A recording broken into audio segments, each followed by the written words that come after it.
নমস্কার। সত্যের সন্ধানে আপনাকে স্বাগত জানাই। আজকের নতুন এপিসোড নিয়ে আলোচনা করছি। আজকের আলোচনা ব্রিটিশ বিরোধী স্বাধীনতা সংগ্রামে মুসলমানদের ভূমিকা। সংক্ষিপ্ত আকারে কিছু বলার চেষ্টা করব। কথা না বাড়িয়ে শুরু করা যাক আজকের বিষয়।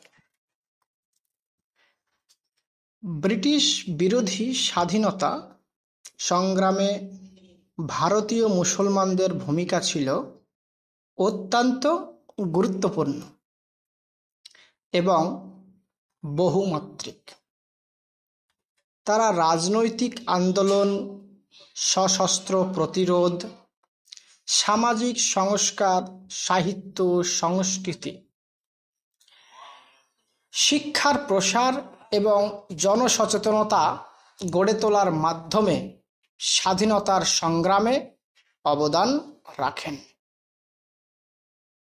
ঐতিহাসিকভাবে দেখা যায় পলাশির যুদ্ধ 1757 ও বক্সারের যুদ্ধ 1764 থেকে শুরু করে 1947 সালের স্বাধীনতা পর্যন্ত বিভিন্ন পর্যায়ে মুসলমানরা সক্রিয়ভাবে ব্রিটিশ বিরোধী আন্দোলনে অংশ নেন। 1857 সালের প্রথম স্বাধীনতা যুদ্ধ বা সিপাহী বিদ্রোহে মুসলমান সৈন্য ও নেতারা ছিলেন অগ্রণী ভূমিকায়, যেমন বাহাদুর শাহ জাফর, বেগম হজরত মহল, মৌলভী আহমেদুল্লাহ শাহ, তাতার খান প্রমুখ।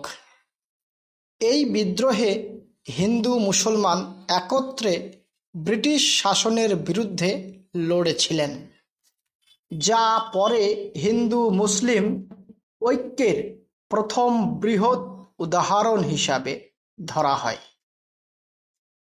ঊনবিংশ শতাব্দীর শেষ ভাগে ব্রিটিশ শাসনের বিরুদ্ধে মুসলমান নেতারা রাজনৈতিক সংগঠন গড়ে তোলেন।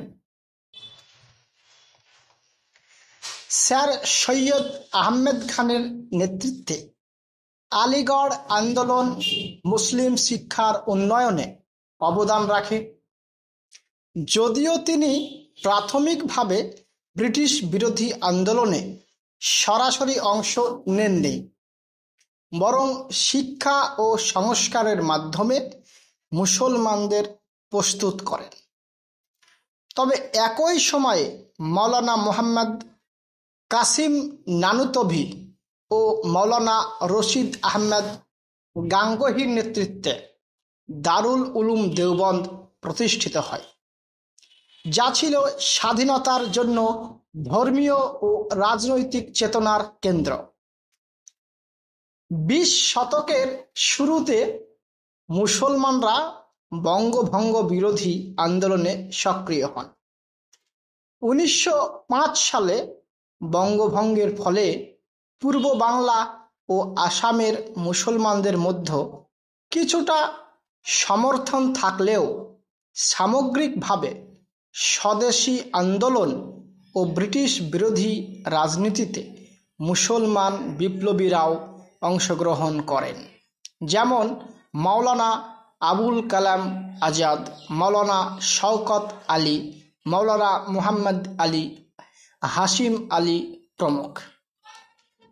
প্রথম বিশ্বযুদ্ধের পর খেলাফত আন্দোলন 1919 থেকে 1924 সাল ছিল ভারতীয় মুসলমানদের অন্যতম বৃহৎ রাজনৈতিক উদ্যোগ, যেখানে মাওলানা শওকত আলী, মাওলানা মুহাম্মদ আলী, মাওলানা আবুল কালাম আজাদ প্রমুখ গান্ধীর অসহযোগ আন্দোলনের সাথে যুক্ত হয়ে হিন্দু মুসলিম ঐক্যকে মজবুত করে।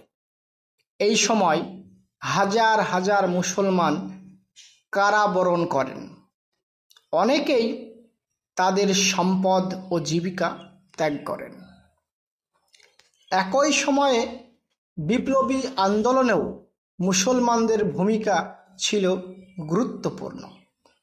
স্বাধীনতা সংগ্রামী আশফাক উল্লাহ খান, রোশন সিং, সৈয়দ আলী হামিদ, ক্ষুদিরাম বসুর সঙ্গী মুসলিম বিপ্লবীরা ব্রিটিশ শাসনের বিরুদ্ধে সশস্ত্র সংগ্রাম চালান। হিন্দুস্তান রিপাবলিকান অ্যাসোসিয়েশনে আশফাক উল্লাহ খান ছিলেন প্রধান নেতাদের একজন। দেওবন্দের উলামারা ব্রিটিশ বিরোধী সংগ্রামে ফতোয়া জারি করেন।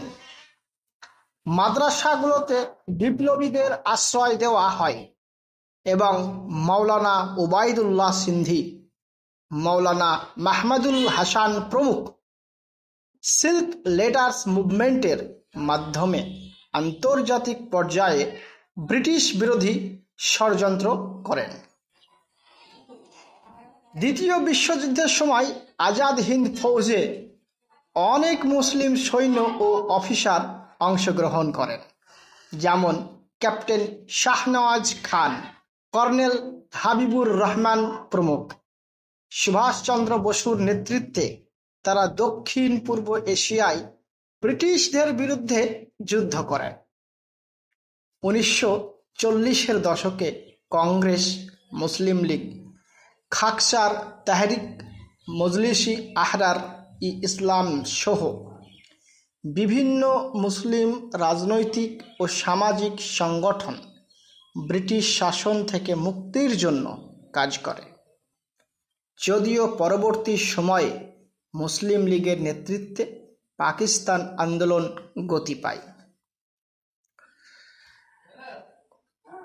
তবুও স্বাধীনতা সংগ্রামের প্রথম দিকের বেশিরভাগ মুসলিম নেতা সর্বভারতীয় ঐক্যবদ্ধ আন্দোলনের অংশ ছিলেন।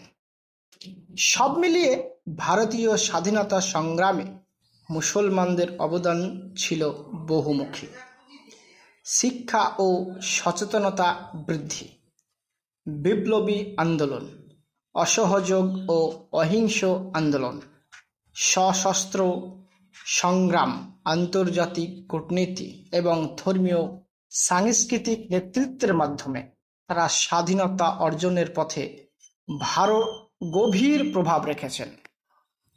তাদের ত্যাগ ও অবদান ভারতীয় ইতিহাসের অবিচ্ছেদ্য অংশ। ব্রিটিশ বিরোধী স্বাধীনতা আন্দোলনে মুসলমানদের ভূমিকা নিয়ে আরও বিস্তৃতভাবে বললে দেখা যায়, তাদের অবদান শুধু রাজনৈতিক বা সামরিক ক্ষেত্রেই সীমাবদ্ধ ছিল না। সাংস্কৃতিক, সামাজিক, ধর্মীয় ও আন্তর্জাতিক পর্যায়েও তারা গুরুত্বপূর্ণ কাজ করেছেন। 1857 সালের সিপাহী বিদ্রোহে মুসলিম সৈন্যদের অংশগ্রহণ ছিল বিশেষভাবে লক্ষণীয়। লখনৌ, দিল্লি, কানপুর, ঝাঁসি প্রভৃতি অঞ্চলে মুসলিম সৈন্য ও সাধারণ মানুষ একত্রে ইংরেজদের বিরুদ্ধে লড়াই করে। দিল্লিতে বাহাদুর শাহ জাফর বিদ্রোহের প্রতীকী সম্রাট হিসেবে দায়িত্ব নেন। যদিও তিনি বয়সে বৃদ্ধ ছিলেন, তবুও বিদ্রোহীদের মনোবল বাড়ান। বেগম হজরত মহল ব্রিটিশদের বিরুদ্ধে লখনৌ অঞ্চলে এক সশক্ত প্রতিরোধ গড়ে তোলেন, যা কয়েক মাস ধরে চলেছিল। 19 শতাব্দীর শেষ ভাগে ও 20 শতাব্দীর প্রথম ভাগে মুসলিম শিক্ষাবিদ ও ধর্মীয় নেতা উভয় ধারা থেকেই আন্দোলন গড়ে ওঠে।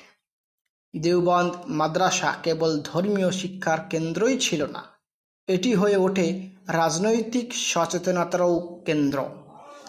মাওলানা মাহমুদুল হাসানের নেতৃত্বে সিল্ক লেটার ষড়যন্ত্র সংগঠিত হয়, যার উদ্দেশ্য ছিল বিদেশি শক্তি তুরস্ক, আফগানিস্তান, জার্মানি থেকে সমর্থন এনে ব্রিটিশদের উৎখাত করা। যদিও ব্রিটিশরা এই পরিকল্পনা ভেস্তে দেয়, তবুও এটি স্বাধীনতা আন্দোলনের আন্তর্জাতিকরণের প্রথম দিকের বড় প্রচেষ্টা ছিল।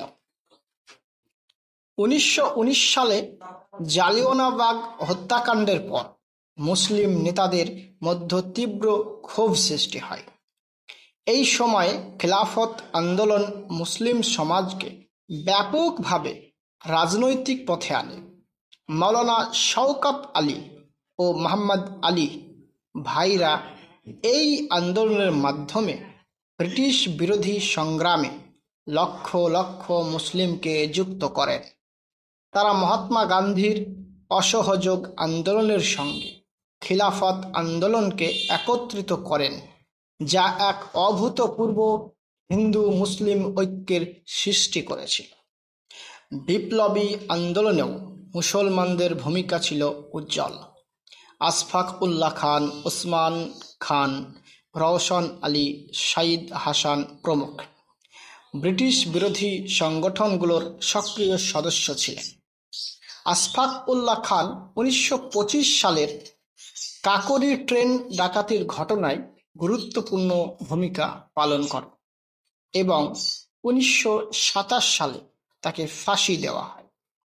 তার ত্যাগ মুসলিম যুবকদের মধ্যে বিপ্লবী চেতনা জাগিয়ে তোলে। বাংলায় মুসলমানদের সক্রিয় অংশগ্রহণ ছিল। ফজলুল হক, আবুল হাসনাত, মহিউদ্দিন খন্দকার, ইলিয়াস, মাওলানা আকরাম খা প্রমুখ ব্রিটিশ শাসনের বিরুদ্ধে আন্দোলনে অংশ নেন। কৃষক প্রজা পার্টির মাধ্যমে ফজলুল হক কৃষক সমাজকে রাজনীতিতে যুক্ত করেন এবং তাদের ব্রিটিশ বিরোধী মনোভাব গড়ে তোলেন। আজাদ হিন্দ ফৌজের ক্ষেত্রে মুসলিম অফিসারদের অবদান বিশেষভাবে স্মরণীয়। ক্যাপ্টেন শাহনওয়াজ খান, কর্নেল হাবিবুর রহমান, মেজর খানের মতো নেতারা সুভাষচন্দ্র বসুর নেতৃত্বে দক্ষিণ পূর্ব এশিয়ায় ব্রিটিশ সেনাদের বিরুদ্ধে লড়াই করেন। সিঙ্গাপুর, বার্মা ও আন্দামান নিকোবর দ্বীপপুঞ্জে তাদের উপস্থিতি ছিল সাহসী সংগ্রামের প্রতীক। এছাড়া সাংবাদিকতা ও সাহিত্য ক্ষেত্রেও মুসলমানদের অবদান ছিল অগ্রগণ্য। মাওলানা আবুল কালাম আজাদ আল হিলাল ও আল বালাগ পত্রিকা সম্পাদনা করে ব্রিটিশ বিরোধী মতবাদ প্রচার করেন, যা ইংরেজ সরকার একাধিকবার বন্ধ করে দেয়। কবি আল্লামা ইকবাল তার কবিতার মাধ্যমে স্বাধীনতা ও আত্মমর্যাদার চেতনা জাগিয়ে তোলেন। সব মিলিয়ে মুসলমানরা স্বাধীনতা আন্দোলনে শুধু অংশগ্রহণই করেননি, তারা অনেক সময় এর নেতৃত্ব দিয়েছে, শহীদ হয়েছেন, কারাবরণ করেছেন এবং সামাজিক সচেতনতা গড়ে তুলেছেন। রাজনৈতিক সংগ্রাম, সশস্ত্র বিপ্লব, আন্তর্জাতিক ষড়যন্ত্র, সাহিত্য, সংস্কৃতি সব ক্ষেত্রেই মুসলিম অবদান ভারতীয় স্বাধীনতার ইতিহাসে গভীরভাবে অঙ্কিত হয়ে আছে। ব্রিটিশ বিরোধী স্বাধীনতা সংগ্রামে মুসলমানদের অবদান আরও গভীরভাবে বলতে গেলে কয়েকটি অতিরিক্ত দিক আলাদা করে তুলে ধরা দরকার, যা অনেক সময় সাধারণ আলোচনায় আসে না, কিন্তু ইতিহাসে গুরুত্বপূর্ণ।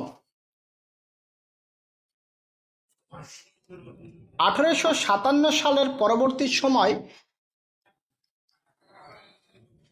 1857 সালের সিপাহী বিদ্রোহের পর ব্রিটিশরা মুসলমানদের বিশেষভাবে সন্দেহের চোখে দেখে, কারণ বিদ্রোহে মুসলিম সৈন্য ও নেতাদের ভূমিকা ছিল অত্যন্ত প্রভাবশালী। বিদ্রোহ দমন করার পর বিপুল সংখ্যক মুসলমানকে মৃত্যুদণ্ড, নির্বাসন, সম্পত্তি বাজেয়াপ্ত ও চাকরি থেকে বহিষ্কার করা হয়। এরপরও গ্রামীণ এলাকায় ছোট ছোট সশস্ত্র প্রতিরোধ চলতে থাকে। উত্তরপ্রদেশ, বিহার, বাংলার নদিয়া, মুর্শিদাবাদ, দিনাজপুর, সিলেট প্রভৃতি অঞ্চলে মৌলভী ও স্থানীয় জমিদারদের নেতৃত্বে গোপনে ব্রিটিশ বিরোধী আন্দোলন চলতে থাকে। ঊনবিংশ শতাব্দীর শেষ দিকে আলিগড় আন্দোলন মুসলমানদের মধ্যে শিক্ষার বিস্তার ঘটায়, যা তাদের রাজনৈতিক সচেতনতা বাড়িয়ে তোলে। যদিও স্যার সৈয়দ আহমেদ খান প্রথম দিকে ব্রিটিশ বিরোধী রাজনৈতিক কর্মকাণ্ড থেকে বিরত থাকার পরামর্শ দেন, কিন্তু পরবর্তী প্রজন্ম যেমন শিবলি নোমানি, ভিকরুল মুলক, লিয়াকত আলী খান প্রমুখ ধীরে ধীরে ব্রিটিশ শাসনের বিরোধিতায় সরব হন। দেওবন্দ, ফরিদাবাদ, লখনৌ, সিলেট, কলকাতা, ঢাকা, মুর্শিদাবাদ এইসব অঞ্চলের মাদ্রাসাগুলো কেবল ধর্মীয় প্রতিষ্ঠানই ছিল না, বরং ব্রিটিশ বিরোধী আন্দোলনের গোপন কেন্দ্র হয়ে ওঠে। সিল্ক লেটার ষড়যন্ত্রের মাধ্যমে আফগানিস্তান তুরস্কের সহায়তায় সশস্ত্র বিপ্লবের পরিকল্পনা করেন। মাওলানা ওবায়দুল্লাহ সিন্ধি আফগানিস্তান গিয়ে ব্রিটিশ বিরোধী অস্থায়ী সরকার গঠন করেন, যেখানে রাজা মহেন্দ্র প্রতাপ ছিলেন প্রেসিডেন্ট। মহিলা মুসলমানদের অবদান বললেও কিন্তু কম নয়। মুসলিম নারীরাও সংগ্রামে যুক্ত ছিলেন। বেগম হজরত মহল 1857 সালে লখনৌতে ব্রিটিশদের বিরুদ্ধে 1 বছরেরও বেশি সময় প্রতিরোধ চালান।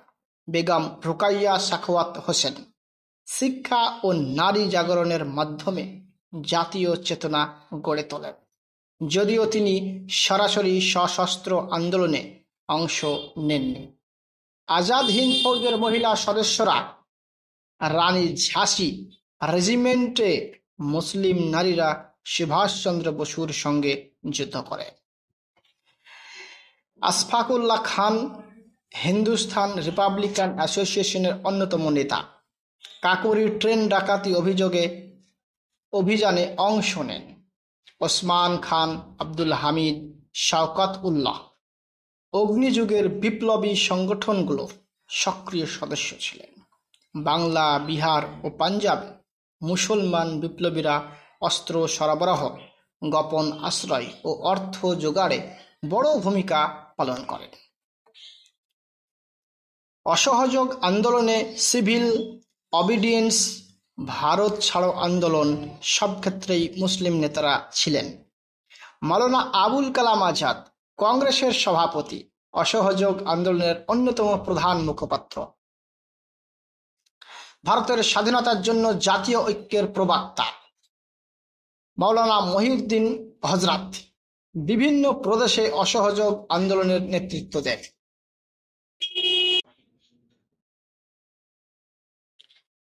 আজাদ হিন্দ ফৌজে মুসলিম সেনাদের অবদান উল্লেখযোগ্য। ক্যাপ্টেন শাহনওয়াজ খান, কর্নেল হাবিবুর রহমান সুভাষচন্দ্র বসুর সঙ্গে বার্মা, আন্দামান, ইম্ফল প্রভৃতি যুদ্ধে নেতৃত্ব দেন। এছাড়া মধ্যপ্রাচ্য অবস্থানরত ভারতীয় মুসলিম সৈন্যরা ব্রিটিশ সেনাবাহিনী থেকে বিদ্রোহ করে। তুরস্ক আফগানিস্তানের পক্ষে কাজ করেন। মাওলানা আবুল কালাম আজাদ আল হিলাল এবং আল বালাগ পত্রিকা সম্পাদনা করে ব্রিটিশ বিরোধী মতবাদ প্রচার করেন। আল্লামা ইকবাল কবিতার মাধ্যমে আত্মমর্যাদা ও স্বাধীনতার চেতনা ছড়িয়ে দেন। আবুল হাসিম আকরাম খাঁ বাংলায় রাজনৈতিক প্রবন্ধ ও বক্তৃতার মাধ্যমে জনগণকে সচেতন করেন। পরিশেষে বলা যায়, মুসলমানরা কেবল স্বাধীনতা সংগ্রামের সহযোদ্ধা হিসাবেই ছিলেন না, অনেক ক্ষেত্রে তারা এর দিক নির্দেশক শক্তি ছিলেন। 1857 সালের সিপাহী বিদ্রোহ থেকে শুরু করে 1947 সালের স্বাধীনতা পর্যন্ত প্রতিটি পর্যায়ে তারা নেতৃত্ব, ত্যাগ ও রক্তদান করেছেন। তাই ভারতের ইতিহাসে মুসলিমদের অবদান অতি গুরুত্বপূর্ণ। আজ এই পর্যন্তই। আবার দেখা হবে পরের কোনো এপিসোডে। ততক্ষণ আপনারা ভালো থাকুন, সুস্থ থাকুন সর্বদা, এই কামনা করি। এবং পাশে থাকার জন্য এবং সঙ্গে থাকার জন্য অনেক অনেক ধন্যবাদ।